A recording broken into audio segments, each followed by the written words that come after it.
Hey everybody, this is meteorologist Brad Penders with your Ski Southeast update. It's a big week. We're going into March and it's the Ski Summit week. I'm excited for a couple of reasons. One, because I'm actually going to get to go this year because it falls on a perfect date. The whole family's coming up to Snowshoe starting Friday through Sunday. I hope to be around through Monday even.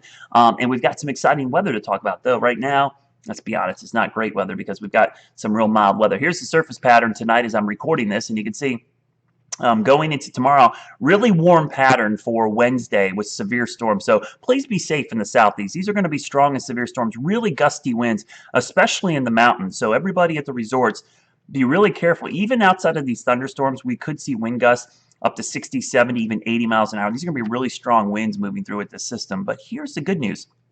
Once the system moves through on the backside, yes, it's cold enough for legit snow, especially guess where? Snowshoe. We're going to see some good snow there at this backside, but I'm really more excited for this next piece of energy that arrives just in time for the summit. Watch what happens Thursday night into Friday. Fast moving little disturbance. This is almost like a pretty strong vortex that comes down and dumps some pretty good snow as it moves off to the north. I'm sorry, I jumped through there real quick, but you can see it moving off to the northeast. And if you look carefully, two things going on here. That it's going to bring some of its own snow. There's a little bit of northwest flow snow on the backside of that. What do you think about that? Not bad as we go into Thursday and Friday. So really a kind of a nice setup there. And it's, speaking of the snow, let me show you what this looks like. We'll play this real quick. This first batch, which comes in on the backside of the Thursday system. And then watch what happens Thursday into Friday. And we'll go from Friday into Friday PM.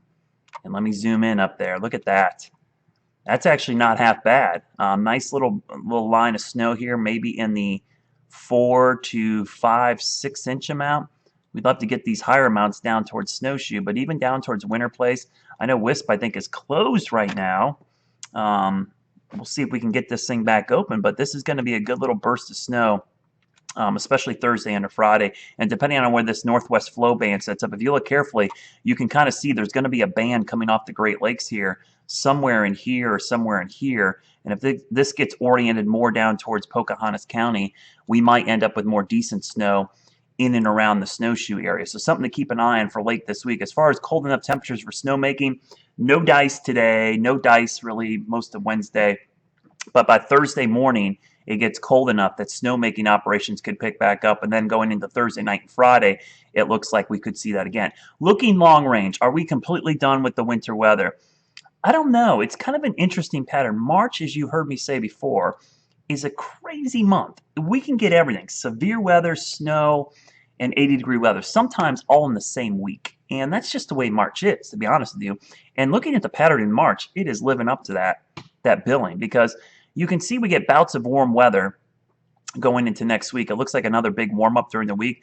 But interesting little pattern by mid to late week next week. There's some kind of big low that bombs off the East Coast. And there's a ridge in the middle of the country, but there's a pretty sharp little trough that develops here. So this could be interesting, at least for the southeast, for some northwest flow snow and maybe cold enough temperatures for snowmaking. I don't know how many resorts are going to try to make snow this late in the season, but if you're trying to sneak in another weekend, at least that opportunity would be there.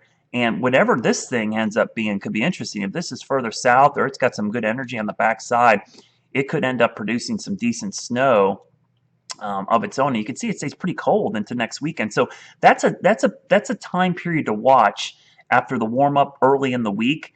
Is late week next week into next weekend, that first full weekend. I guess it'd be the second full weekend of March because the first full weekend's coming up now. But certainly something to keep an eye on because that pattern looks kind of interesting for next week. And we might get a surprise. March is always full of them. And I wouldn't be shocked to see a late season system kind of develop, especially for the northern resorts in Virginia, West Virginia, and Maryland. So I'm going to post another update Thursday before I get ready to go up to Snowshoe. We'll be doing some live coverage up there as well. Going to be doing some TV hits back here in Charlotte as well. If you're going, please say hi. Have a drink with you. It'll be great to see everybody. People from the forums everybody who's been a great big fan of Ski Southeast over the years. Love to see you up there. I'm looking forward to it, and I think snow, because I'm really optimistic that we could be up there with a good little burst of snow Friday into Saturday, which would be great. It may not be a ton of snow, but it's always nice to have a little natural stuff to kick off a big event like the Ski Southeast Summit. Have a great week, and I'll see you coming up on Thursday with another update, Thursday night and Friday, and I'll hopefully see a lot of you Friday into Saturday. Think snow, everybody.